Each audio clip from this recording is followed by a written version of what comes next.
That's strange. Okay, guys.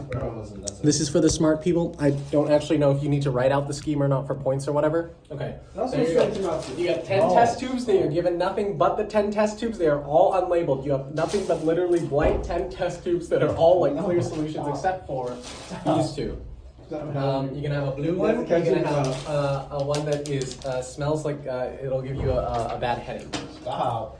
Cohen, our lovely Canadian, has supplied us with the information that you need to pass this lab. Kevin is here for moral support and also for throwing skills in my mouth, apparently. So out of the 10, you already know what 2 are. You got 8 solutions. To the 8 solutions, you're gonna add the copper, which you know what it is because it's blue. You're gonna add the copper, and it'll tell you what everything else is. It'll divide it into 3 sections: section 1, section 2, section 3. Section 1 here is going to be all blue precipitates. They're going to be blue solution, and it's going to have precipitates in it. Clear solution. Oh, clear solution with precipitates that are blue inside. Okay. Okay. So they're going to be different colored precipitates. One is going to be sodium carbonate. It's going to be a darker blue. One is going to be sodium hydroxide. It's going to be a light blue. You're going to go along. This is section 2 now. These are going to be your white precipitates. They look basically the same. We will get to back to these later because you're going to have to distinguish those. This is your blue solution with no precipitates. You have AgNO3, HCl, zinc nitrate, and hydrogen sulfate. To the blue solution, you're going to add NaOH, which you know because adding CuSO4 to your 8 solution should tell you which one is going to be the sodium hydroxide because it gives. Isn't this just table salt? Wait, so. No. Table salt is NaCl. NaCl, yeah. Never mind. It'll tell. Okay, you know what this is because it's light blue. Then, so you take this and you add it to your blue solutions. You're going to have to restart a new well every time you do this. So you have to take all of the different little pipettes and drop little droplets in them, and then figure out the well stuff. So now you have this. It will give you another 2 sections. You're going to have a set that doesn't precipitate, and that'll be these 2. HCl and hydrogen sulfate. You're going to have ones that do have white precipitate in them. That's going to be AgNO3 and zinc nitrate. Wait a minute. Huh?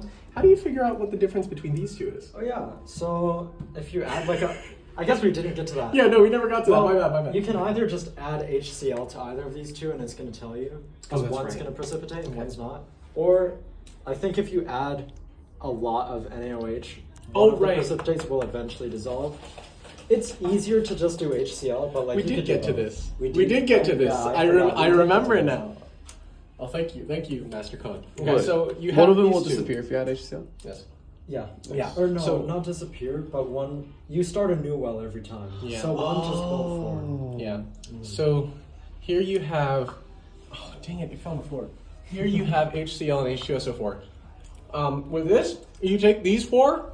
You take these 4 HCl, H2SO4, and barium and lead, and you have to just kind of gamble. So take a set of barium and lead, which is this white precipitate, separate it out, so you have like another well. Throw one of these solutions at it, and pray it gives you 1 precipitate. If it did give you 1 precipitate when you threw one of these clear solutions from this section at it, then it was HCl. But if both of these precipitate, then you know that the one you just gave it to was H2SO4. Then you take the other clear one, HCl, and you throw it in a new set of that so that you can figure out what these ones are individually. And then going down to this section, if you start a new well with this and you add more NaOH to this, the zinc will dissolve, or you can start a new well again and throw HCl, which you now know what it is because you did the gambling with a 4. And you throw HCl at it, and one of these will form, one of them won't. It's a very cursed lab is what I'm discovering, and Cohen is an absolute god for figuring this out in 10 minutes, which is apparently a long time. Oh, it wasn't 10 minutes. You said 10 minutes earlier. This part was 10 minutes. Oh, this part was 10 minutes, okay. Yeah, the whole lab took a while. You know, Cohen was great. Kevin's doing great things with Camerawork. Can you just show him the whole thing at one again and zoom out? Yeah. Okay, this is the key, folks. Thanks.